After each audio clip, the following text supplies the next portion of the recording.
জোরে বলতে হবে মুসলমান, আরো জোরে। খালি ভাইরাল বক্তা খুঁজেন। আলহামদুলিল্লাহ। কষ্ট হবে আমি যদি 1 ঘন্টা পার করি? থাকবেন? কারা কারা থাকবেন না? হাত তোলেন।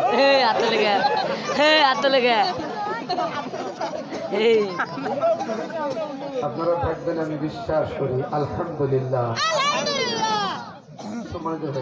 আবারও বলছি, বলেন তো মসজিদটার নাম কি? মসজিদের জায়গার মালিক কে? প্রস্তাব দিলেন কে? দিতে নাকচ করলেন, দিবেন না। নবী আসলেন বাড়িতে, মনটা খুব ভার, খুব খারাপ। আবু বকর নবীর বাড়ি এসেছেন। ভাই কথা বলেন না, মিস করে ফেলবেন। আবু বকর নবীর চেহারার দিকে তাকিয়ে বলছেন, ইয়া রাসূলুল্লাহ, এই মক্কার জমিনে আপনারে কেউ কি বলেছে? আপনি বলুন, যত শক্তি আছে আমার সমস্ত শক্তি দিয়ে তার বিরুদ্ধে লড়াই করব। বলছেন আবু বকর, আমারে কেউ কিছু বলেনি। ইয়া রাসূলুল্লাহ, আপনার মনটা খারাপ কেন? নবী বলছেন, আমি একটা আল্লাহর ঘর বানাবো, জায়গা চেয়েছিলাম, জায়গাটা ইহুদির, সে দিতে স্বীকার করলো না, এই জন্য আমার মনটা খারাপ। আবু বকর বলছেন, ইয়া রাসূলুল্লাহ, আপনি অনুমতি দেন, আমি একটু যেই বলি দেখি, সে যদি দেয়। নবী বলছেন, আবু বকর দেরি করো না, যাও। আবু বকর চলে গেলেন। প্রস্তাব করলেন, নবী জায়গা চেয়েছেন, দাও নাই কেন? বলছেন, যেখানে আল্লাহর ঘর হবে বিনিময় নয়, আমার ওজনে যদি টাকা দেওয়া হয় এরপরও ওই জায়গা আমি দেব না। আবু বকর কেউ বিদায়। আবু বকরের মনটা খুব ভালো, বলেন খুব খারাপ। এবার আলী এসেছেন। আলী এসে দেখেন আবু বকরের মন খারাপ, নবীর মন তো আরো খারাপ। ঘটনাটা খুলে বলায় বলছেন, ইয়া রাসূলুল্লাহ, অনুমতি দেন আমি আলী একটু যেই দেখি চেষ্টা করে। আলী গেলেন, আলীকেও ফেরত দিয়ে দিলেন। উমর আসলেন, যে উমরের ভয়ে মানুষের পেশাব পর্যন্ত বন্ধ হতো। সুবহানাল্লাহ বলবেন না? যেদিন উমর ইসলাম গ্রহণ করেছেন সেদিন নবীকে বলছেন, ইয়া রাসূলুল্লাহ, আর গোপনে ইসলামের দাওয়াত নয়, এখন ওপেনই হবে। 15 বছর 7 মাস আমরা গোপনে দিয়েছি, আর গোপন নয়, এখন ওপেন হবে। এই আপনার চিলমারির এই থানার হাতে আমার মাহফিল বন্ধ করে দিয়েছে। সেই সময় মাউথপিস পর্যন্ত কেড়ে নেওয়া হয়েছে। কথা বলেন না কেন? মাহফিল বন্ধ করে দেওয়া হয়েছে। আজকে আমি উদাত্ত আহ্বান জানাতে চাই, চিলমারির কাউরেও লাগবে না, আমি একাই যথেষ্ট। এরাফ, আপনি মাউথপিসটা কেড়ে নেন, আপনি প্রতিবাদ করেন, আপনি উঠে দাঁড়াবেন। খোদার কসম করে বলি, আপনি দাঁড়াইছেন, আপনি বসার সুযোগ পাবেন না। সুযোগ দিবে না। কথা বলেন ঠিক কিনা? কোথায় গেল আপনার দম্ভ? কোথায় গেল আপনার অহংকারী?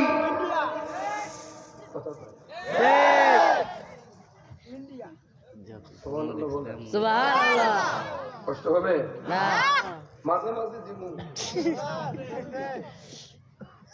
এবার হাফ ভোগ করে দিস বা।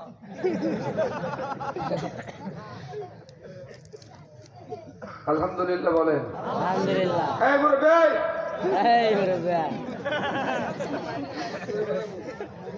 এমনিতে রাত করে দিচ্ছেন, আবার দু একজন উঠা উঠি। আমি যে ওয়াজ করতেছি পেশাব তেমনি বন্ধ হওয়ার কথা।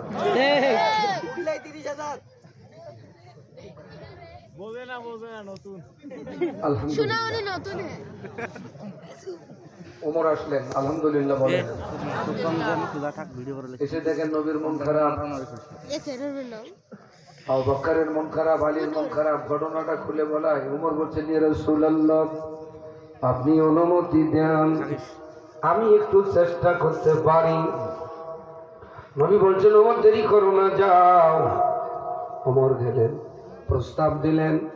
ওমরকেও বললেন যে না, এই জায়গা বিক্রি হবে না। বাকি থাকলো কে? ওসমান। সুবহানাল্লাহ।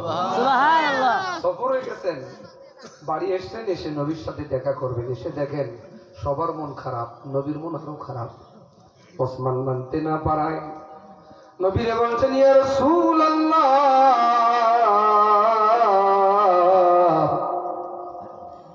এই জমিনে আপনারে কেউ কি বলেছেন? না ওসমান, কেউ কিছু বলে নাই। আল্লাহর ঘর জায়গা আল্লাহর ঘর বানাবো জায়গা চেয়েছিলাম, জায়গাটা ইহুদির হওয়ায় জায়গাটা দিতে অস্বীকার করেছে, এজন্য আমি নবীর মন খারাপ। ওসমান বলছেন, ইয়া রাসূলুল্লাহ, আপনি অনুমতি দেন, আমি যাব। নবী বলছেন, ওসমান দেরি করো না, যাও। ওসমান গেলেন, যে বলছেন, ভাই নবী জায়গা চেয়েছেন, আপনি দেন নেই, বলেন কিসের বিনিময় হলে আপনি জায়গাটা দিবেন? ওই ইহুদি সুযোগ পাইলেন, ওসমানের সম্পদ কম। ইহুদি বলতেছেন, ওসমান বিনিময় দিবা? সুবহানাল্লাহ বলুন। ওসমান বলতেছেন, জি, তুমি যা চাবা বিনিময় আমি তাই দেবো। ইহুদি এই সুযোগ গ্রহণ করে বলছেন, তোমার সমস্ত সম্পদ আমার নামে দিতে হবে, পারবা? ওসমান বলছেন, ইনশাআল্লাহ। আর আমরা মসজিদ মাদ্রাসা বানানোর জন্য 10 টাকা চাইলে পকেট থেকে বাড়ায় না, কারণ মসজিদ মাদ্রাসা যারা বানায় তাদের জন্য আল্লাহ জান্নাত অক্ষ করে দেয়। বাড়ির যা সুবহানাল্লাহ বললে আরো ভালো হবে। জোরে কোন। সম্মানিত ভাইরা, জায়গা দেওয়া রাজি, সুসংবাদ দেওয়ার জন্য ওসমান চলে আসছে নবীর কাছে। ইহুদি পিছে পিছে এসছে, ওসমান দেখেন নাই। ওসমান বলেন, ইয়া রাসূলুল্লাহ, জায়গা দেওয়ার জন্য তিনি রাজি। নবী দোয়া করছেন, আল্লাহ তোমার ঘরের জন্য ওসমান যা করলো, ওসমানের জন্য জান্নাতে এরকম একটা ঘর তৈরি করে দিও। ইহুদি বলেন, ইয়া রাসূলুল্লাহ, ইয়া হাবিবাল্লাহ,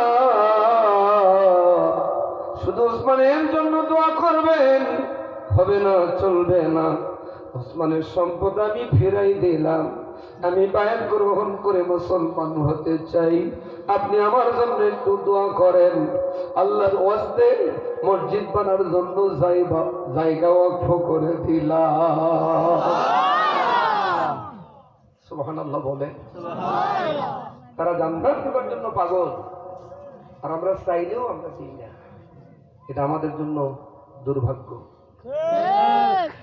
সেই মসজিদে নববীতে বসা নবীজি আমার 25 জন সাহাবীদের সামনে আয়াতে কারিমা তেলাওয়াত করতেছেন। আমার সাথে একটু তেলাওয়াত করেন, আউযু বিল্লাহি মিনাশ শাইতানির রাজীম,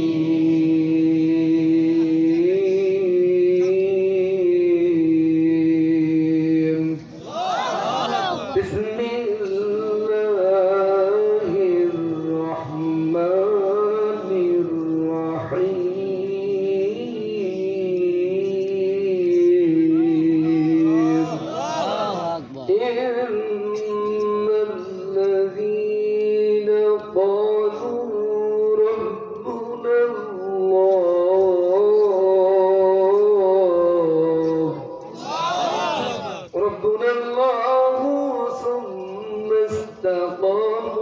تتنزل عليهم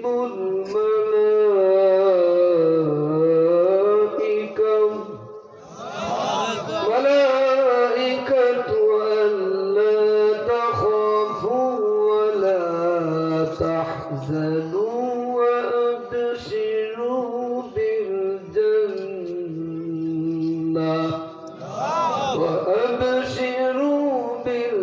بالجنة التي كنتم توعدون।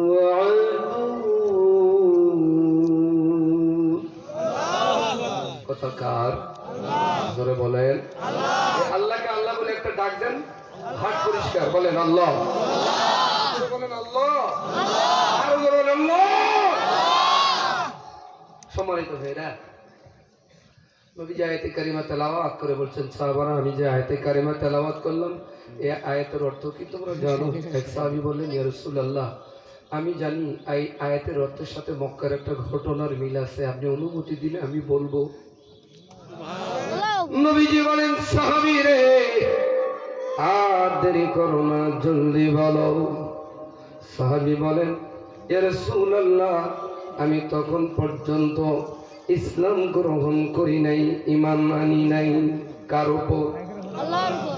আমি আবু জেহেল, উতবা, সাইবা, আবু সুফিয়ানের সাথে ছিলাম। আপনার এক রাজপথের লড়াকু সৈনিক কোরআনওয়ালা নবীওয়ালারে ধরলেন। তারা ধরার পর মারপিট করতে আরম্ভ করলেন। তারা মারতে মারতে শরীর থেকে রক্তগুলো ঝরে টসফস করে পড়ে।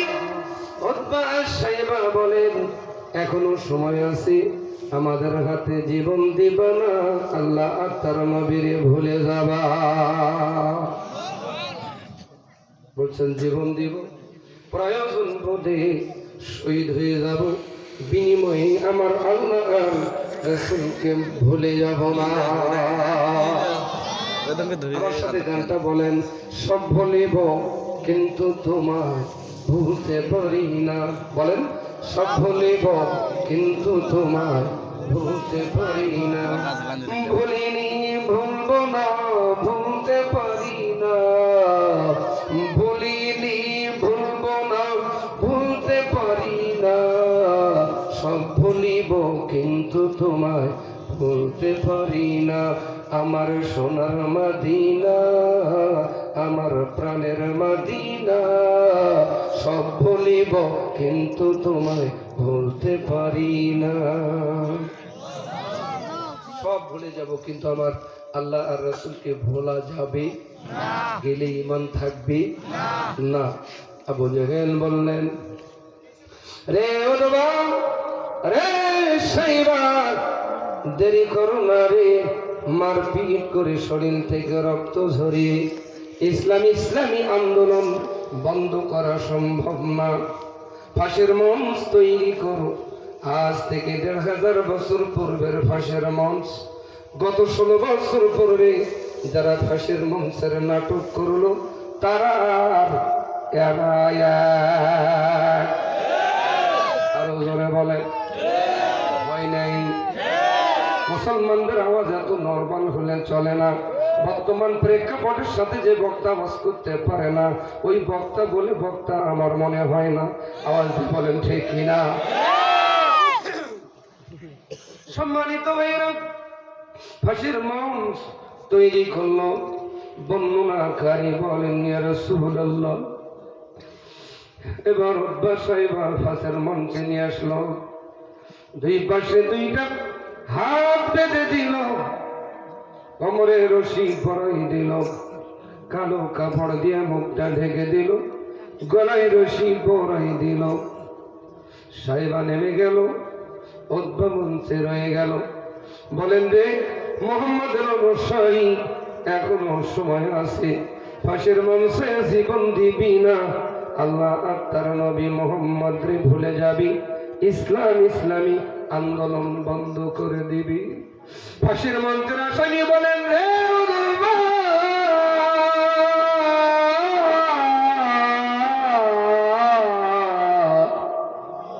রে উতবা, এমন ফাঁসির মঞ্চ যদি লক্ষ্যটাও তৈরি করা হয় আমার জন্য, আল্লাহ যদি আমার লক্ষ্যবার হায়াত দিত, লক্ষ্যবার ফাঁসির মঞ্চে জীবন দেওয়ার সিদ্ধান্ত নিতাম, প্রয়োজন বোধে শহীদ হয়ে যেতাম, বিনিময়ে বাতিল সরকারের কাছে মাথা নত করতাম না।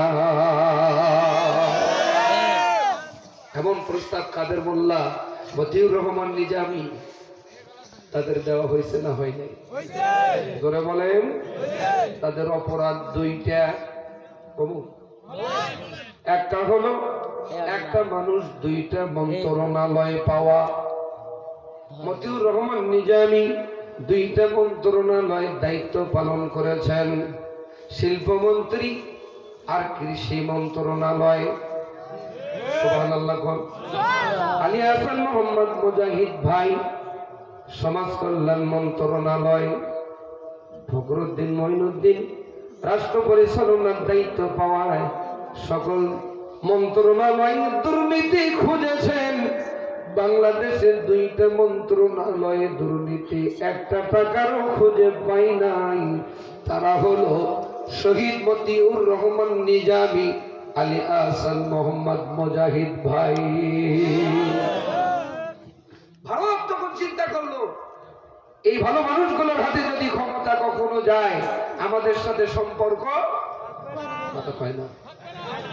তাদের বানানো সরকার বসিয়ে 15 বছর 7 মাস বিনা ভোটে এমপি মন্ত্রী হয়ে সব মন্ত্রণালয় দখল করে, রাষ্ট্র যন্ত্রণা দখল করে, একের পর এক কারণে অকারণে বেকারণে নিরপরাধ মানুষগুলোকে কিভাবে অপরাধী বানা যায় বন্দুকের নল ঠেকিয়ে সাক্ষী জোগাড় করে আন্তর্জাতিক ট্রাইব্যুনালের নাটক করে ট্রাইব্যুনাল গঠন করে শহীদ করা হয়েছে। যেমন অন্যতম শহীদ মতিউর রহমান নিজামী, আলী হাসান মোহাম্মদ মুজাহিদ, কাদের মোল্লা, কামরুজ্জামান, মীর কাসেম আলীকে কথা বলেন, কথা ঠিক কিনা? আমাদের জহিন কণ্ঠে ঘোষণা করে বলে দিতে চাই, তারা যে ট্রাইব্যুনাল গঠন করে দিয়েছেন ওই ট্রাইব্যুনালে বাংলার জমিনে বিচার হচ্ছে, আগামী দিন বিচার হবে। ওই বিচারের হাত থেকে কোন নেতা নেত্রী পালার সুযোগ পাবে না। কথা বলেন, কথা ঠিক কিনা? এই জন্য ঐক্যবদ্ধ হওয়ার দরকার আছে না নাই? দল মত বর্ণ ধর্ম নির্বিশেষে সবাইকে এক প্ল্যাটফর্মে থাকার জন্য উদাত্ত হবেন। কারার সাথে সাথে কারা কারা এক প্ল্যাটফর্মে থাকার জন্য রাজি? তুই হক, তুই আমার আল্লাহকে দেখাই না।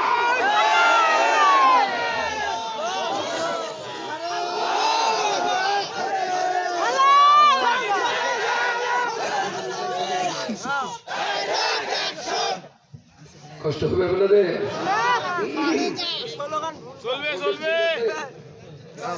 ঠিক আছে। 12টা বাজতে আর 15 মিনিট,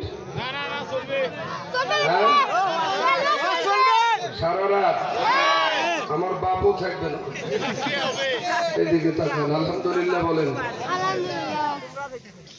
নবীজি সাহাবীকে ডাক দিয়ে বলেন, সাহাবী রে, তারপর কি ঘটনা ঘটলো বলেন। ইয়া রাসূলুল্লাহ, আমি দূর থেকে তাকালাম, উতবারে এমন কথা যখন বললেন, সাহেবারে উতবা ডাক দিলেন, সাহেবা ধারালো অস্ত্রটা দে। ধারালো অস্ত্রটা দেওয়া হলো উতবার হাতে। রাগে রাগান্বিত হইয়া ডান হাতের বাহুর উপরে একটা আঘাত করলেন। হাতটা কেটে যখন মঞ্চে পড়ে গেল, থিঙ্কি দিয়া রক্ত গুলো বেরোইতে গেল।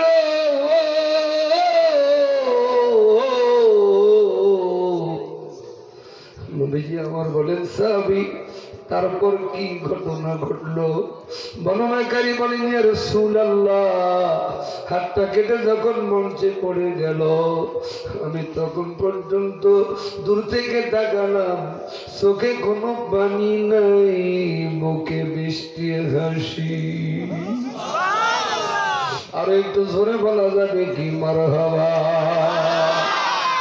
নবী কান্দে, নবীর সাহাবারাও কান্দে। নবীজি আমার সাহাবীকে ডাক দিয়ে বলেন, তারপর কি ঘটনা ঘটলো? নবী সাহাবী বলেন, ইয়া রাসূলুল্লাহ, ইয়া হাবিবাল্লাহ। এবার উতবা মঞ্চ থেকে নেমে জামাই সাহেবা মঞ্চে আসলো। বলেন, মুহাম্মদের অনুসারী রে, একটা হাত কেটে দিয়েছি, নিশ্চিত ফাঁসির মঞ্চে তোমার জীবন জানটা দিতে হবে, এখনো সময় আছে। ওই আল্লাহ আর নবী মুহাম্মদ রে ভুলে যাও। বলছেন, একটা হাত দিয়েছি, প্রয়োজন বোধে আরো একটা দেব, প্রয়োজন বোধে শহীদ হয়ে যাব রে। বিনিময়ে আমার আল্লাহ আর রাসূলকে ভুলে যাব না এমন সিদ্ধান্তের কথা যখন সাইবারে জানাই দিলেন, ওপারে বলতেন যে বাবা দেরি করো না, ধারালো অস্ত্রটা দাও। ধারালো অস্ত্রটা দেওয়া হলো।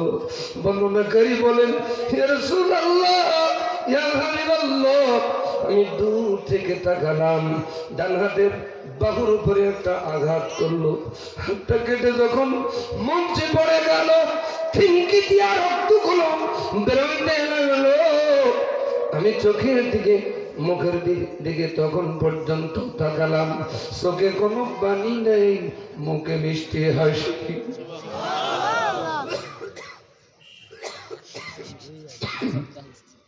সম্মানিত হয়ে গভীর মনোযোগ, সাইবা মন থেকে নেমে গেল।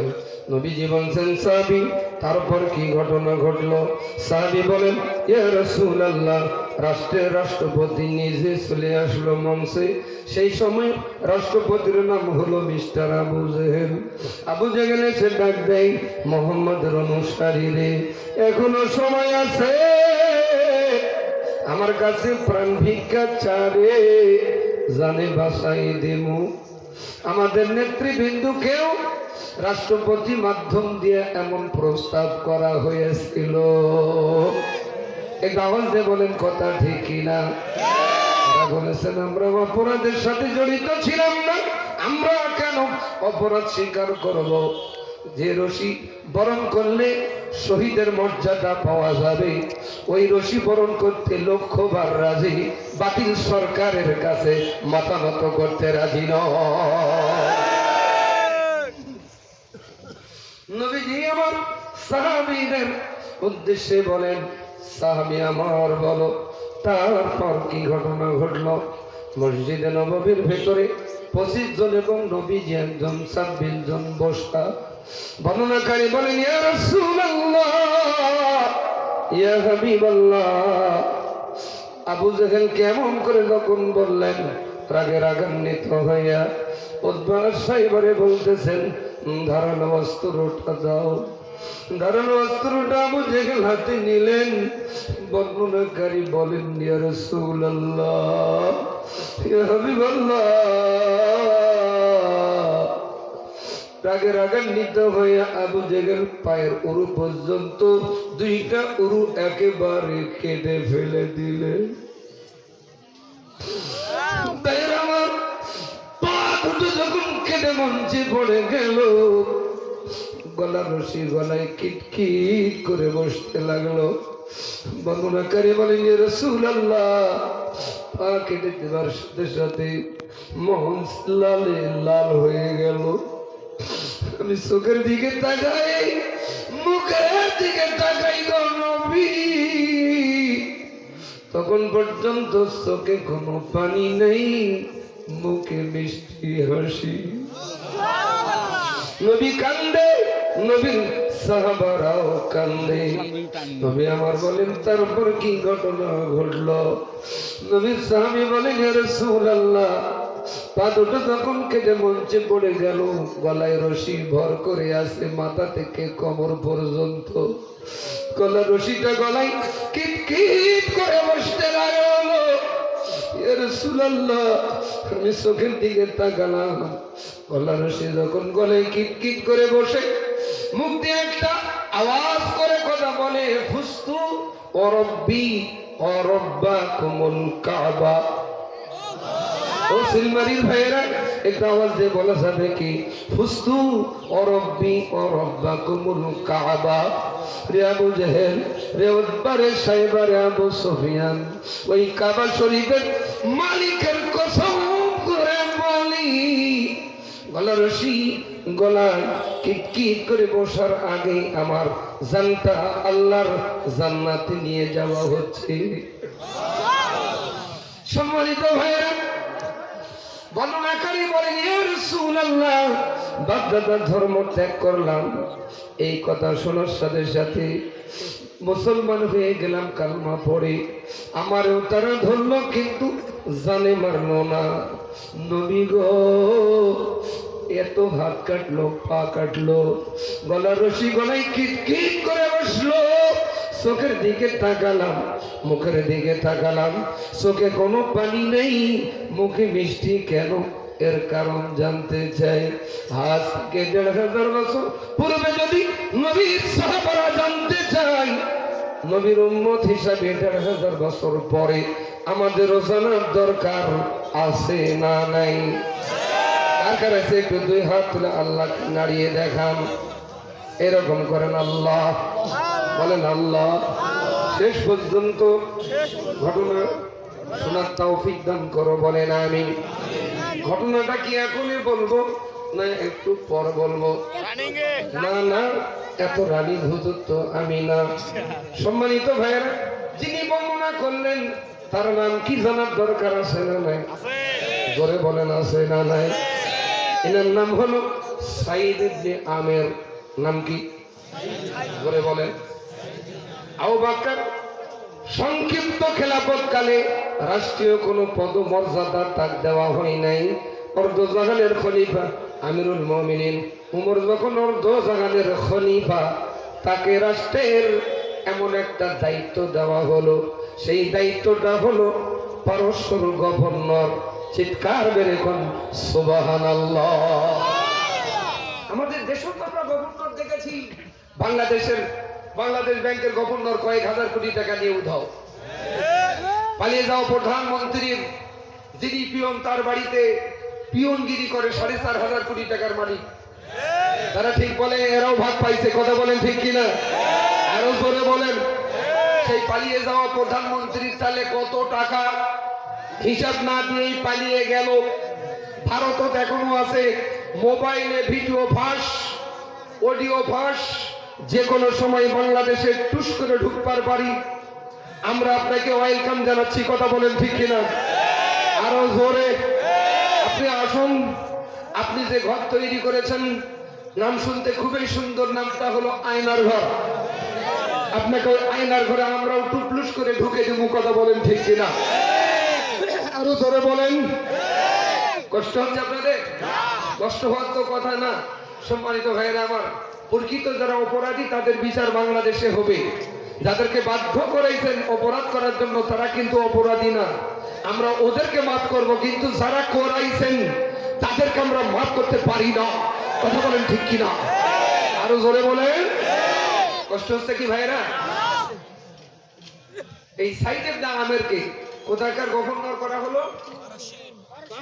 পারস্যের। আমরাও তো নেতা নির্বাচন করি 15 বছর 7 মাস, তো বিনা ভোটে এমপি, বিনা ভোটে মন্ত্রী, বিনা ভোটে প্রাইম মিনিস্টার, বিনা ভোটে চেয়ারম্যান, বিনা ভোটে মেম্বার। আরো বলতে কথা বলেন। ভোট দেওয়ার আগেই বলেন যা হয়ে গেছে। কথা কয় না। সম্মানিত ভাইরা, এই জন্য বলতে চাই, নেতা নির্বাচন করতে গেলে উমরের ভূমিকা আমাদেরকে পালন করতে হবে। আগামী দিন দলমত নির্বিশেষে আমরা সব ঘোড়ার দিন দেখেছি, কিন্তু কোরআন দেখি নাই। এই কোরআনকে আমরা পার্লামেন্টে দেখতে চাই। কারা একটু হাত তুলে দেখান তো। নারায়ে তাকবীর। আরো জোরে বলে লিল্লাহে তাকবীর। আল্লাহ কবুল করুক, সকলে বলুন আমিন। দলমত নির্বিশেষে এই কোরআনকে আমরা পার্লামেন্টে দেখতে চাই। সকল সমস্যার সমাধান দিতে পারে আল কোরআন। আমরা 54 বছর ধরে কত সমস্যা দেখলাম, একটাও সমাধান হয়নি। কথা বলেন ঠিক কিনা? বরং সমাধান দিন দিন বাড়তেইছে। আপনার দিন দিন গন্ডগোল বাড়তেইছে, এই সমাধান হচ্ছে না। আগামীতে আমরা সমাধান টানার জন্য এই কোরআনকে বেছে নিয়েছি ইনশাআল্লাহ। বলেন ইনশাআল্লাহ। আগামী দিন দাড়িওয়ালা টুপিওয়ালার বাংলাদেশ বিশ্বাস করেন আপনারা? কথা কয় না? বিশ্বাস করেন আপনারা? এটা আপনারা না বুঝলেও ভারত বুঝবার পারছে, এই জন্য তো ইসকন নামে দিছে। কথা আপনারা মনে হয় বোঝেন নাই। গন্ডগোল বাদে দিয়ে আবারও তারা পরিকল্পনা করতেছে তাদের মূলভূত সরকার বসার জন্য। কিন্তু বাংলাদেশের 99% মুসলমান বুঝতে পেরেছে ইসকন দিয়ে লাভ হবে না। স্বয়ং 41 পর্যন্ত যিনি থাকতে চাইছিলেন, তিনি 24-এ ব্যাটে বলে আউট। কথা বলেন, কথা ঠিক কিনা? এই জাতি মোকাবেলা করতে জানে। ইসকনকে আমরা বলে দিতে চাই, আপনারা যদি গৌর গোবিন্দের ভাবমূর্তি নিয়ে মাঠে ময়দানে আসেন, আমরাও শাহজালালের ভূমিকা নিয়ে মাঠে ময়দানে থাকবো। তোরা পালাবি, তোরা দিশা পাবি না, রাস্তা খুঁজে পাবি না, সড়ক পথ খুঁজে পাবি না। রেলপথ খুঁজে পাবি না, আকাশপথ খুঁজে পাওয়া দিতে হবে না। কথা বলেন, কথা ঠিক কিনা? আরো জোরে বলেন ঠিক কিনা? আমাদের দেশে হিন্দু ভাইয়েরা আছে না নাই? তারা একটা মিটিং করেছে, আলহামদুলিল্লাহ বলেন। ওনারা বলেছেন ইসকনের সাথে আমাদের কোনো সম্পর্ক নাই। হিন্দু ভাইদের আমরা কলিজা দিয়ে ভালোবাসি, তারা আমাদের ভাই। তাদের মন্দির পর্যন্ত আমরা পাহারা দিয়েছি, আগামী দিন লাগে আরো দিব ইনশাআল্লাহ। বলেন ইনশাআল্লাহ। কিন্তু আমাদের দ্বারা আমাদের ভাইয়ের কোনো ক্ষতি হোক আমরা তা চাই না। ক্ষতি তোমরা করেছো, যে গর্ত যে খোঁড়ে সেই গর্ত সেই পড়ে, ওরা পড়েছে। কথা বলেন ঠিক কিনা? এই সাইদ ইবনে আমিরকে গভর্নর করতেছেন আমিরুল মুমিনিন। সুবহানাল্লাহ বলেন। সাইদের জীবন আমিরুল মুমিনিন বলতেছেন তোমাকে আমি গভর্নর করলাম। সুবহানাল্লাহ বলেন। যিনি গভর্নর হন তার কি টাকার অভাব? এতই টাকা, উনি তো টাকায় ছাপায়, নাম থাকে। সুবহানাল্লাহ বলেন। বলতেছেন আমি তোমার এলাকায় যাব, আমাকে একটা তালিকা দিতে হবে। কি তালিকা? বলছেন ইয়াতিম। বলেন ইয়াতিম, মিসকিন, বিধবা, গরিব, এই চারটা তালিকা দিবা। চেয়ারম্যান, মেম্বার, এমপি, মন্ত্রীর কাছে এই তালিকা থাকে না? সেই তালিকার থেকে ওরা টাকা খায়। কথা কয় না এরা?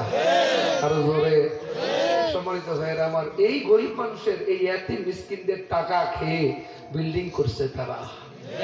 এই দেশের টাকা হুন্ডির মাধ্যমে পার করে বেগম পাড়ার বাড়ি বানিয়েছে তারা। 5 আগস্টে অনেকে পালাইছে, অনেকে পারেন নাই, বুক থাপড়াচ্ছে পালাইতে পারলাম না কেন? তোরা যে পালাইতে পারবি না এই কথা তো আমি বলি নাই, আল্লামা সাঈদী বলেছেন তোরা পালাবি, রাস্তা খুঁজে পাবি না, এমনকি তোরা গর্ত পর্যন্ত খুঁজে পাবি না। বাংলাদেশের মানুষ তোদেরকে খুঁজে পেতে দিবে না। কথা ঠিক কিনা? কথা কার? সাইদি সাহেবের কষ্ট হচ্ছে আপনাদের? আমিরুল মুমিনিন বলতেছেন সাইদ এই 7টা তালিকা আমারে দিবা। জি স্যার দিমু। আমিরুল মুমিনিন 6 মাস পর পারস্যে গেলেন, হিমসে গেলেন, তালিকা দিলেন।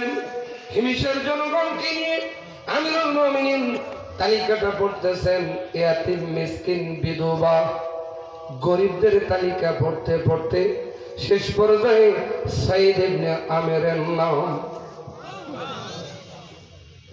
আমিরুল মুমিনিন ওমর ডাক দিয়ে বলছেন সাঈদ ইবনে আমির কে রে?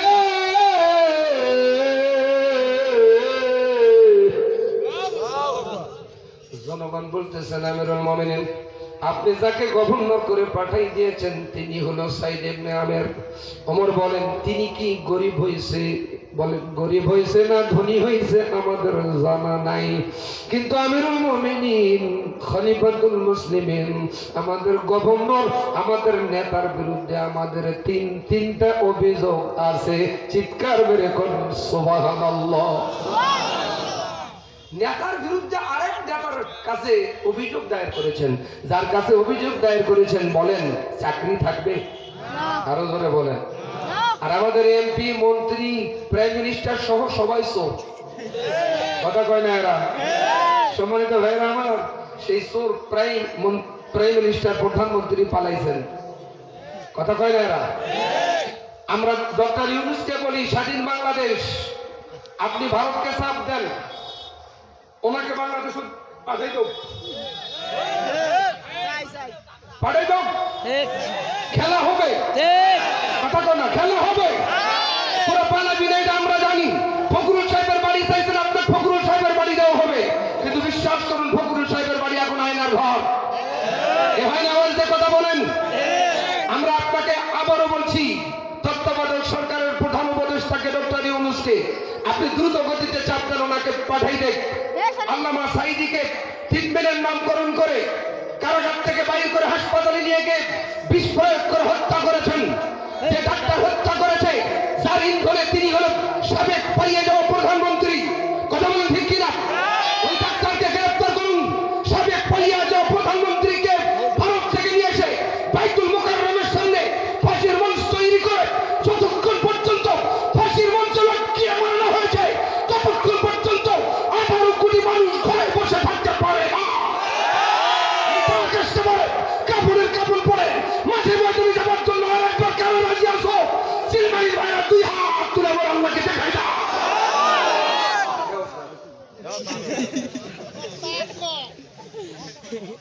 এদিন ভালো হয়, এটা ঠিক থাকে।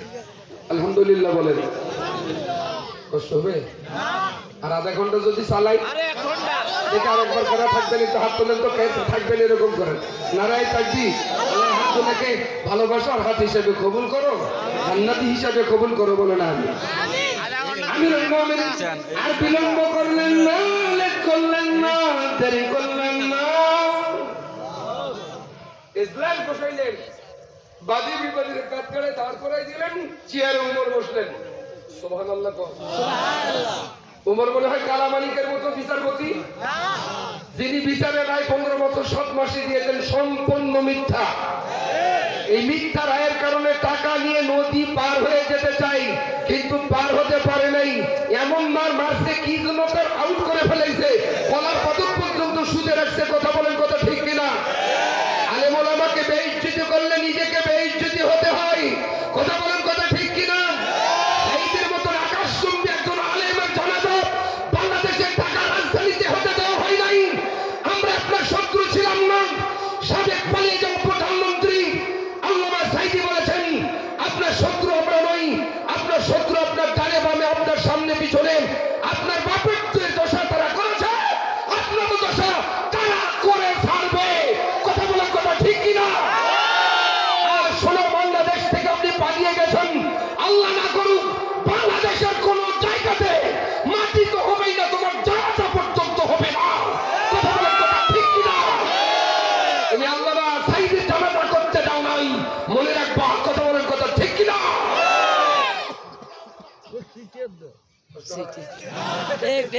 আসছি তখন কয়ে যায়, এক ভাই 9 তারিখে আমি আবারও আসতেছি। এই যে এখানে আইসেন আপনারা, কি এটা জায়গার নাম? দুর্গা। আইসেন, দোয়া করে দিই। সর্ব আলহামদুলিল্লাহ বলেন। দেখতে বলেন, সাইদরে তোমার বিরুদ্ধে 3টা অভিযোগ জনগণ পাবলিক দিয়েছে।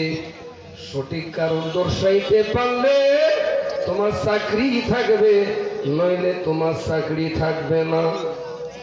সুবহানাল্লাহ বলবেন না? দেখেন কেমন বিচারক বলতেছেন, সাইদ সঠিক কারণ দর্শাইতে পারলে তোমার চাকরি থাকবে, নইলে তোমার চাকরি থাকবে না। হুজুর আমি কি জানতে পারি আমার বিরুদ্ধে আনিত অভিযোগগুলো কি? ওমর বলছেন, জি। 1 নম্বর অভিযোগ, অবিশ্বাসকে দেরি করো। 2 নম্বর অভিযোগ, মাসের শেষে দিনের বেলা দুপুর বেলা জনগণের সঙ্গে দেখা করতে চেয়েও দেখা পর্যন্ত করো না। 3 নম্বর অভিযোগ, রাত্রের বেলায় জরুরি কাজ সারার জন্য বাড়ির দরজায় লক করলে দরজা নড়ে, কিন্তু নেতা তুমি নড়ো না, জবাবও দেও না। এমন নেতা আমরা 15 বছর 7 মাসে পাইছি না, পাই নাই। নির্বাচনের আগে একবারে ওয়াসবুকে আলাইহিস সালাম জীবনে মাথার টুপি দেয় না, 4টা করে টুপি পকেটে থাকে। আওয়াজ দিয়ে বলেন। রাত্রের বেলায় যদি চলে রাস্তা দিয়ে গাছ দেখলেও সালাম দেয়। আবার রাত্রের বেলায় রাত 12টার পরে বোতল খেয়ে বৌরে যায় ঢুলতে ঢুলতে বলে খালাম। জোরে কর। এমন নেতা আমরা পাইছি না, পাই নাই। ওই নেতারা নাকি মানবতার ফেরিওয়ালা। ও ফেরিওয়ালা চুরিওয়ালারা গেলি কয়।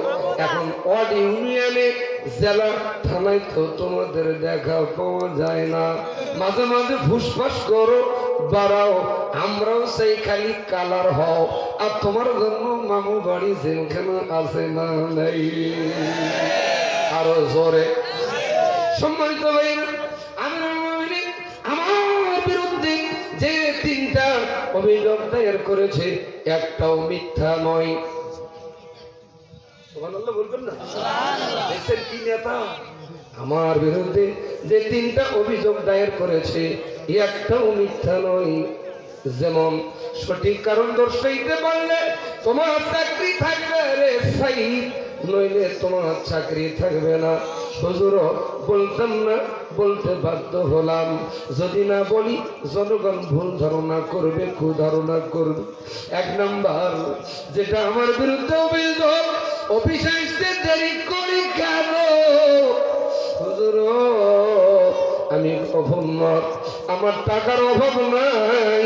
এ টাকা আমার নয়, জনগণের, পাবলিকের। আরো জোরে বলেন। হুজুর আমার বাড়িতে কাজের কোনো মানুষ নাই, আমার স্ত্রী অসুস্থ, ছোট্ট 2টা ছেলে মেয়ে স্কুলে পাঠাই, স্ত্রীর সুস্থতার জন্য খেদমত করি। হুজুর বাড়ির সমস্ত যাবতীয় সংসারের কাজকর্ম নিজ হাতে করি, এজন্য আমার অফিসে আসতে দেরি হয়ে যায়। ওমর আল্লাহর দরবারে শুকরিয়া আদায় করে বলে, আল্লাহ যে নেতা নিয়োগ দিয়েছি এ নেতা দুর্নীতিবাজ নেতা নয়। এই উমরের ভূমিকা আগামীতে পালন করলে খোদার কসম বাংলাদেশে দুর্নীতি থাকবে না। 2 নম্বর অভিযোগ, আমিরুল মুমিনিন বলতাম না, বলতে বাধ্য হলাম। হুজুর মাসের শেষে দিনের বেলা দুপুর বেলা দেখা করতে চেয়েও জনগণের সঙ্গে দেখা না করার পেছনে কারণ আমি গভর্নর, টাকার অভাব নাই। এ টাকা আমার নয়, জনগণের, পাবলিকের। হুজুর আমার গায়ের জামা জুব্বা একটা, মাসের শেষে দিনের বেলা দুপুর বেলা নিজ হাতে ধৌত করে রোদ্রে শুকাইবার জন্য দিয়া দেই। জনগণ, পাবলিক আমারে এমন সময় ডাকে, আমিরুল মুমিনিন, খলিফাতুল মুসলিমিন, আমি বস্ত্রহীন অবস্থায় আমার জনগণের সঙ্গে দেখা করতে পারি না। আমিরুল মুমিনিন আল্লাহ শুকরিয়া আদায় করে বলে, আল্লাহ যে নেতা নিয়োগ দিয়েছি এই নেতা দুর্নীতিবাজ নেতা নয়। 3 নম্বর অভিযোগ, আমিরুল মুমিনিন বলতাম না, বলতে বাধ্য হলাম। আমিরুল মুমিনিন রাত্রের বেলায় আমার বাড়ির দরজায় তারা লক করে, আমি শুনতে পাই।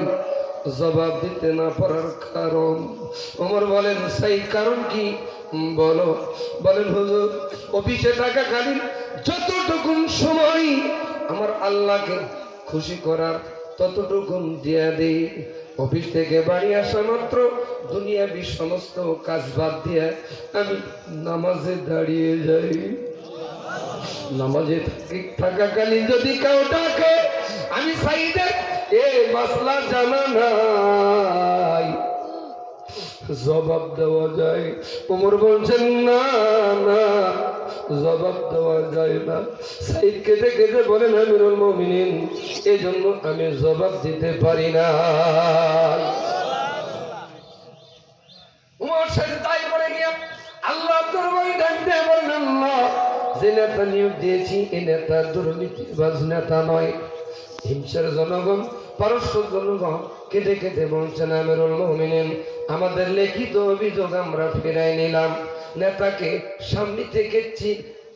সামনে থেকে দেখতে পেয়েও আমরা চিনতে পারি নাই। এই নেতাই আমাদের বারবার দরকার। এমন নেতার ভূমিকা যদি আগামী প্রার্থীরা যদি পালন করতে পারে, বাড়ি বাড়ি ভোট সবার পরে ওজন আর হবে না। এই হলো বর্ণনাকারীর নাম সাইদ ইবনে আমের। নবীরে ডাক দিয়ে বলেন, ইয়া রাসূলুল্লাহ, ইয়া হাবিবাল্লাহ।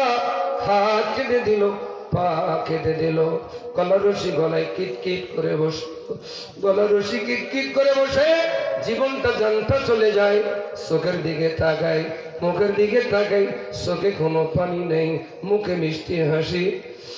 এর কারণ কি ইয়া রাসূলুল্লাহ আমি জানতে চাই।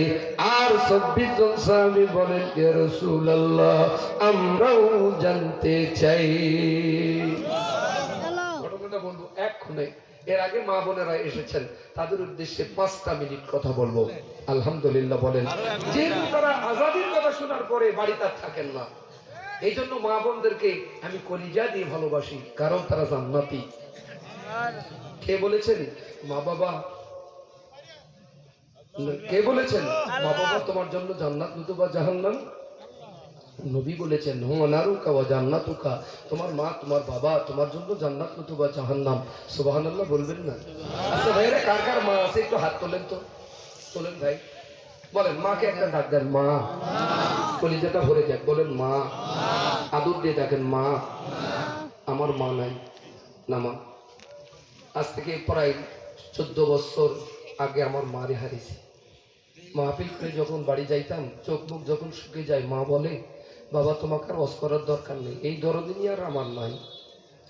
মায়ের কবরের পাশে গত কয়েকদিন আগে গেছিলাম, কবরটা ভেঙে গেছে। দোয়া করলাম, আল্লাহ মায়ের কবরটা তুমি জান্নাতের বাগান বানাই দাও।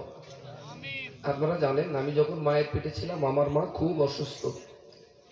আমাকে নষ্ট করার জন্য আমার বাবা ডাক্তার নিয়ে এসেছিল, ডাক্তারের কাছে নিয়ে গেছিল। সে ডাক্তার বলছে যে না, বাচ্চাটা নষ্ট করা যাবে না। মা জীবনে ঝুঁকি নিয়ে আমাকে প্রসব করেছে। আমার শুক্রবারে জন্ম হয়, আমি কোরআনের হাফেজ হই। যে সন্তানেরা শুক্রবারে জন্মগ্রহণ করে অধিকাংশ ছেলেরা কোরআনের হাফেজ হয়। মা বোনদের বলে যাই, অনেকের পেটে সন্তান আসে, অনেকে নষ্ট করে। আপনার জোড়হাত করে বলছে আপনি আপনার সন্তানটাকে নষ্ট করবেন না। আমি আজাদির চেয়েও বড় মাপের আলেম হতে পারে। এটা আওয়াজ দিয়ে বলেন। ওই ভাইদের বাবাদের আমি বলবো, অনুরোধ করে আপনি আপনার সন্তানটাকে নষ্ট করবেন না। আজ ওই সন্তান ভূমিষ্ঠ হওয়ার পরে আপনি যদি কোরআন হাদিসের জ্ঞানে জ্ঞানী করেন, আপনি মারা যাওয়ার পর জানাজা করবে, আপনার কবরের পাশে হাত তুলে দোয়া করবে, রব্বি রাহমহুমা কামা রাব্বায়ানি সগীরা। সন্তান চোখের পানি নাকের ডগায় আসবে, তার আগে সন্তানের দোয়া আল্লাহ কবুল করে ফেলবে। সম্মানিত ভাইরা, আজাদি আজ দোয়া করলে কবুল হতেও পারে, নাও পারে। হ্যাঁ, মুসাফির দোয়া কবুল হতে পারে, হতেও পারে, নাও পারে। কিন্তু সন্তান যদি দোয়া করে, সে দোয়া 100% কবুল হবেই। এই জন্য মা বাপ যাদের আছে খেদমত করবেন, সন্তুষ্ট করবেন, খুশি হবেন কে? একটু আওয়াজ দিয়ে বলেন, মা শুনুন, বলেন কে? আরো জোরে বলেন, আরো জোরে। আল্লাহ যদি কোনো সন্তানের উপরে রাজি খুশি হয়ে যায়, তার কপালটা খুলে যাবে। তার মানে জান্নাতের 8টা দরওয়াজা টস টস করে তার জন্য খুলে দেওয়া হবে। সুবহানাল্লাহ বলবেন না? নবী সাহাবী এসে জিজ্ঞাসা করেন, ইয়া রাসূলুল্লাহ, খেদমত করব কার? নবী বলেন, কলা সুম্মা মান, কলা উম্মুকা, তোমার মায়ের। দ্বিতীয়বার জিজ্ঞাসা করলেন, ইয়া রাসূলুল্লাহ, তারপর খেদমত করব কার? নবী বললেন, কলা সুম্মা মান, কলা উম্মুকা, তোমার মায়ের। তৃতীয়বার জিজ্ঞাসা করলেন, ইয়া রাসূলুল্লাহ, ইয়া হাবিবাল্লাহ, তারপর খেদমত করব কার? নবী বললেন, কলা সুম্মা মান, কলা উম্মুকা, তোমার মায়ের। চতুর্থবার জিজ্ঞাসা করলেন, ইয়া রাসূলুল্লাহ, তারপর খেদমত করব কার? নবী বলেন, কলা সুম্মা মান, কলা আবুকা, তোমার বাবা। মায়ের কথা কবার? জোরে বলেন। বাপের কথা?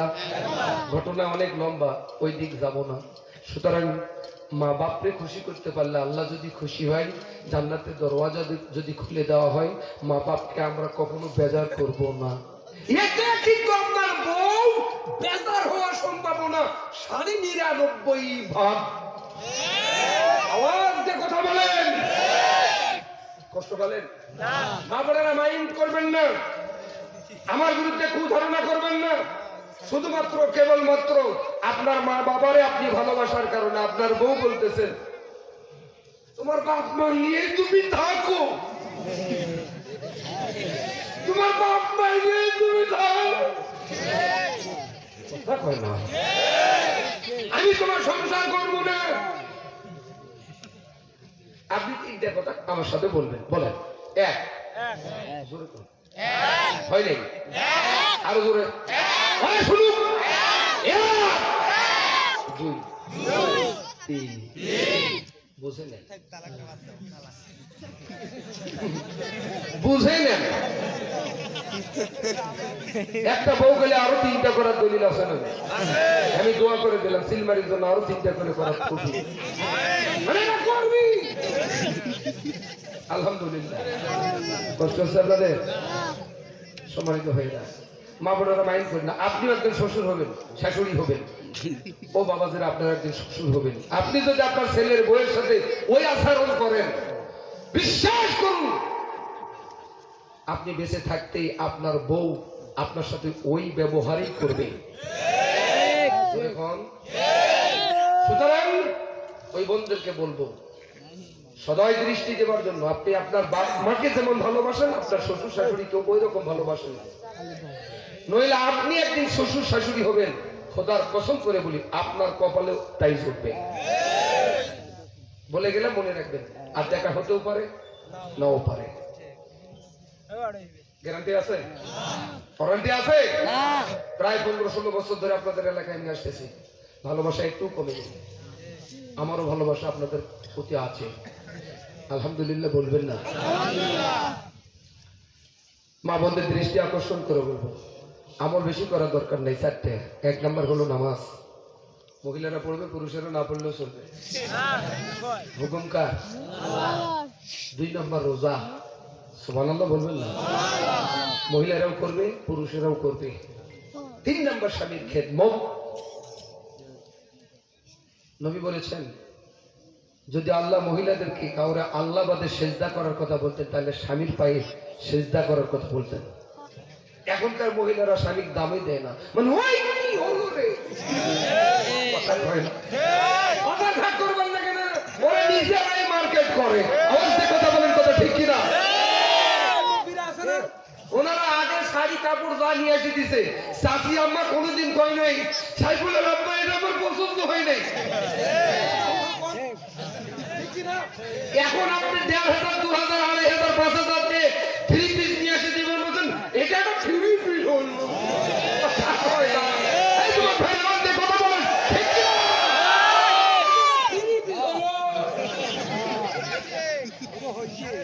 তোমরা এলে কিনবার পারবেন না, টাকা আমার দেন নেই।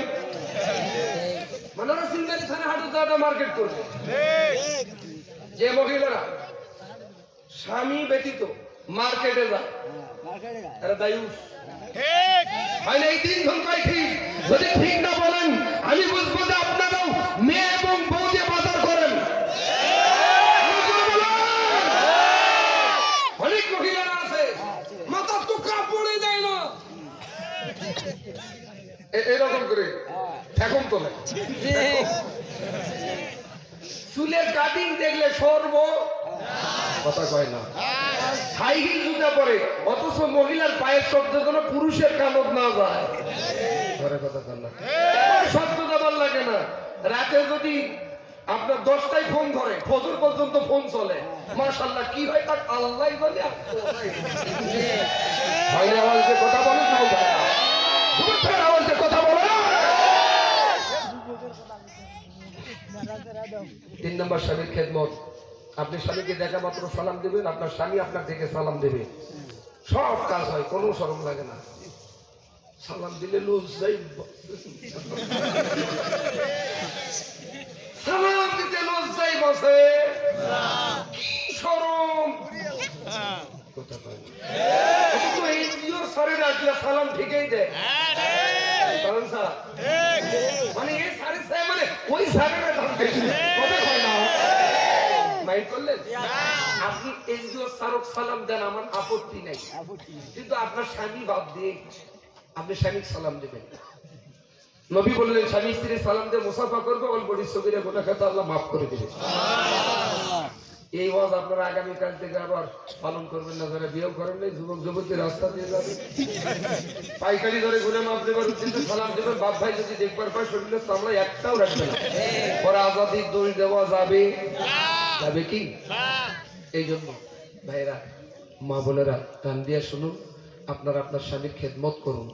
আল্লাহ না করুক, আজকে খেদমত করে সন্তুষ্ট করে যদি মারা যান, স্বামী যদি বলে আল্লাহ আমার স্ত্রী ভালো, আপনি ডাইরেক্ট জান্নাতি। কিন্তু বর্তমানে স্ত্রী মরে গেলে স্বামী ভালো বলবে, এটা আমার কি আমতো মনে হবে।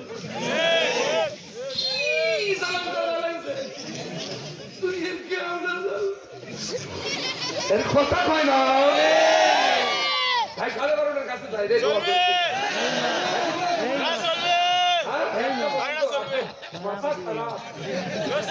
দুটা বক্তা তুলে দিতে পারেন না এটা দরদ দিয়ে আরো আধা ঘন্টা করলাম আরো 1 ঘন্টা থাকেন আপনারা আমি তো মানা করছি এদিকে তাকান 3 নাম্বার স্বামীর খেদমত আলহামদুলিল্লাহ বলেন দুনিয়ার স্বামীদেরকে বলবো আপনি বাজারে মিষ্টি খান পেঁয়াজি খান আপনার বউয়ের জন্য প্রতিদিন নিয়ে গেছিলেন একদিনই নিয়ে যান না আজ থেকে আপনারা নিয়ে যাবেন যে ভালোবাসা জীবনের উপর এখানে নিয়ে যায় দেখেন কি ভালোবাসাটা বাড়বে অমুকের মাও বলবে আসিয়ার মাও শুনছিস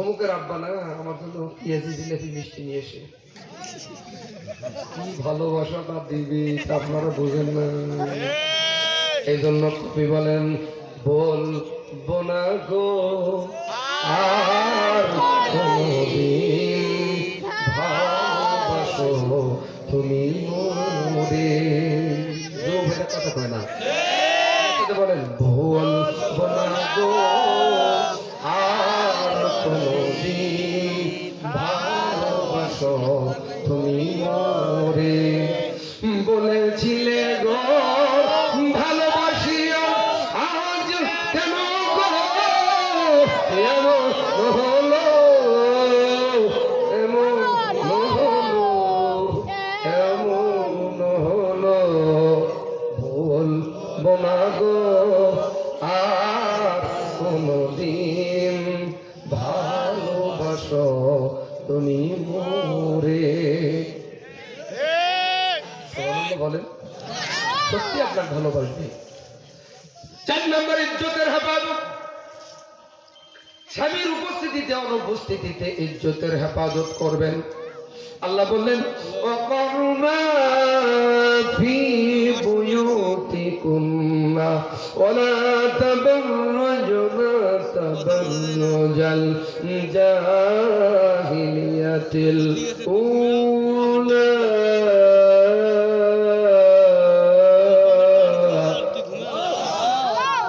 আপনার স্ত্রী আপনার কন্যাকে বাড়ি থেকে বেরোতে পারবে না তা না অবশ্যই বেরোবে নিশ্চয়ই বেরোবে কিন্তু বুকের উপর একটা বড় চাদর দেবে এখন চাদর দেয় না ওর না মাফলা বলেন হুজুর আমরা দেখি আপনারাও দেখেন ওরা দেখাইতেই হাঁটাও যুবক ভাইরা কথা বল স্বামীর উপস্থিতিতে অনুপস্থিতিতে ইজ্জতের হেফাজত করবেন 4টা আমল করবেন একটা জান্নাত 8টা দরজা যে কোনো দরওয়াজা দিয়ে বিনা হিসেবে জান্নাত যাবেন মা বোনের এই 4টা আমল করে জান্নাত যাবার তৌফিক দান করুক সকলে বলুন আমিন আমাদের জয়পুরহাট জেলার একটা থানা আছে নাম 5 বিবি কি বিবি আমার এক বিবি হলো আমার 5 কথা কয় না আপনারা তো একতেই আছেন এটাই থাকা ভালো ঘটনাটা বলবো বলার আগে 5টা মিনিট একটু কথা কবার চাই আপনার সাথে এই মাদ্রাসার উন্নতি করবে 10টা মানুষ একটা করে 1000 টাকা যদি কেউ উঠেন 10,000 দেবেন উঠবেন না 5 মিনিট আমি একজনও বলবেন টাকা দেন ঘটনাটা অবশ্যই বলবো আমার কথাবার্তা কি খুব খারাপ লাগলো না ঠিক আছে কিন্তু আগে তো দিতে আরো ভালো হতো কিন্তু আপনারা ভুল করেছেন আলহামদুলিল্লাহ যা হওয়ার হয়েছে কপালে যা আছে তাই হবে আমার কপালে নেই সুখ মনে বড় দুঃখ রে সে এখন চলে গেল ইন্ডিয়াতে সে এখন চলে গেল ইন্ডিয়াতে আমি চাইলাম দারে আমি পাইলাম না তারে এখন মোদের ঘরে বসবাস করে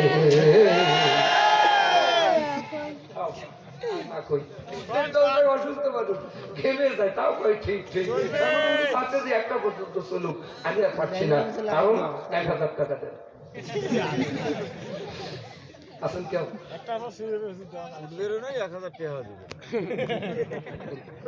আচ্ছা এই গ্রামের বাদ দিয়ে বিভিন্ন জায়গা থেকে এসেছেন একটু হাত তোলেন তো টাকা দিতে হবে না বিভিন্ন জায়গা থেকে এসেছেন বলেন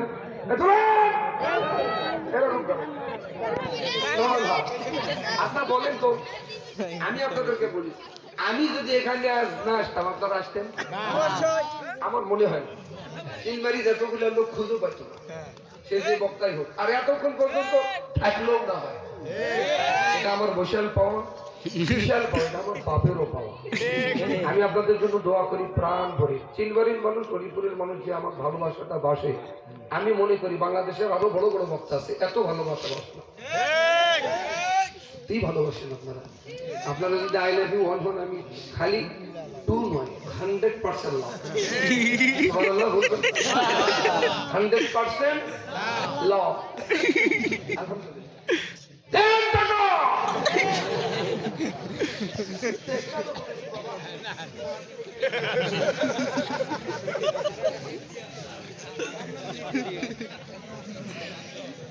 আপনার ভাগে 10টা মানুষ 100 করে টাকা দেন। এটা সমাজে বানিয়েছে ওটা ওয়াজ করে খুব বেশি। হ্যাঁ আসেন, এই আসেন, খুব তাড়াতাড়ি আপনার বিয়ে হবে, আসেন।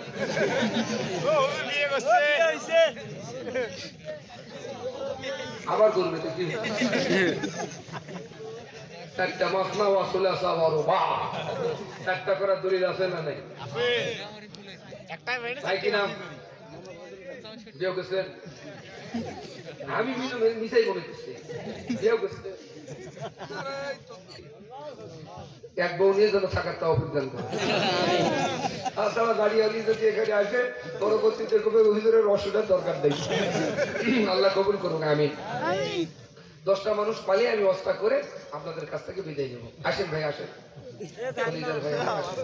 আপনার বিয়ে হয়েছে? যাক আলহামদুলিল্লাহ। এক ভাই পালাম অবিবাহিত, আলহামদুলিল্লাহ। আল্লাহ ভাইকে সুন্দর একটা ভালো মনের পাত্রী।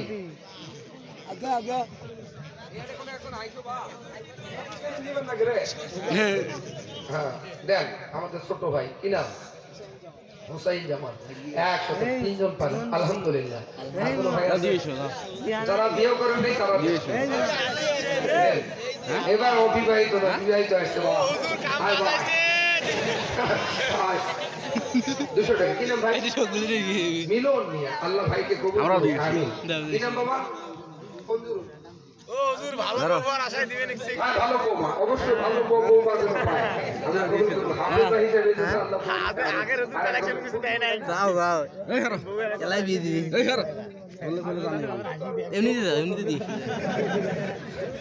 ভাইয়ের কাজ কবুল করুক। আমিন। ভাই 1000 রুপিয়া পার হয়েছে, মা বোনদের ওইরকম বিয়ার পাত্র, ভালো পাত্র পাত্রী দরকার নেই আপনার? যদি থাকে তাহলে ওনারাও দিবার পারে। আর তাহলে আমার সাথে মোবাইলে যোগাযোগ করবে। পাত্র আমার আছে ইনশাল্লাহ। আর এক ভাই 200 টাকা, আর এক ভাই 100 টাকা। আল্লাহ কবুল করুন। আমিন। তাড়াতাড়ি দিও। 400 টাকা দিন। কি নাম ভাই? আরাফাত। নারায়ণ তাকবীর, আল্লাহু আকবার। কি নাম? 100 টাকা দিয়েছেন। আল্লাহ আমার ভাইয়ের দান কবুল করো, হায়াতে বারাকাত দান করো। কি কামটা কইলি না কেন? মহিলা প্যান্ডেলে লোক পাঠিয়ে দেন, মহিলা মা বোনেরা নাই, ওনারা একটু তুলুন। আমি তো কম মানে ওয়াজ করি নেই, জান্নাত পর্যন্ত ওয়াজ করা মানে বিশাল ব্যাপার। কথা বলবো মা বোনদের ভালোবাসা আমার প্রতি কতটুকু না তা আমি একটু দেখবার চাই। দেন 300 টাকা এক ভাই দিয়েছেন, আলহামদুলিল্লাহ। আরো টাকা তুলুন। মানে তোরা তাও করবেন না যে চলে যাবে। দেন হুজুর ওয়াজ করো। আর দরকার নাই, এখন ওয়াজ করার দরকার আছে।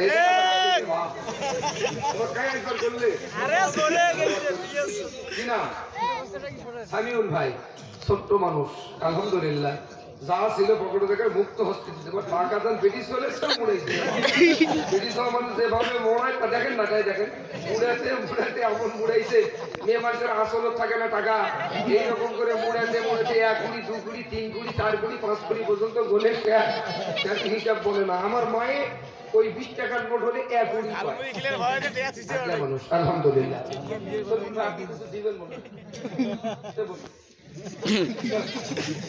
আর দরকার নেই, কাউ টাকা দেওয়ার দরকার নেই। মোটামুটি যা দিয়েছেন চাইছি, আলহামদুলিল্লাহ। অস্তা করে একটা তাকবীর দেন, নারায়ে তাকবীর। হয় নাই আওয়াজ দেন, লিল্লাহি তাকবীর। নবী সাহাবী বলেন, ইয়া রাসূলুল্লাহ, ইয়া হাবিবাল্লাহ। হাত কেটে দিল, পা কেটে দিল, গলায় রশি টস টস করে বসলো। আমি মুখের দিকে তাকালাম, চোখের দিকে তাকালাম, জীবন তার জানটা যখন চলে যাচ্ছিল, ফুস্তু রব্বি ও রব্বাকুমুল কাবা, কাবা শরীফের মালিকের কসম করে বলি রে আবু জেহেল, এই মতবারে সাইবা, ওই আল্লাহর কসম করে বলি আমার জানটা আল্লাহর জান্নাতে নিয়ে যাওয়া হচ্ছে। এই আওয়াজ দিয়ে বলেন সুবহানাল্লাহ। নবীজি এর কারণ কি আমি জানতে চাই, নবী সাহাবারা জানতে চান। নবী যে কালেমা তেলাওয়াত করেন, চোখের পানিগুলো ছেড়ে দিয়ে কেঁদে কেঁদে বলেন বলেন ইন্নাল্লাযীনা ক্বালু রাব্বুনাল্লাহু সুম্মা ইসতাকামু তাতানাজ্জালু আলাইহিম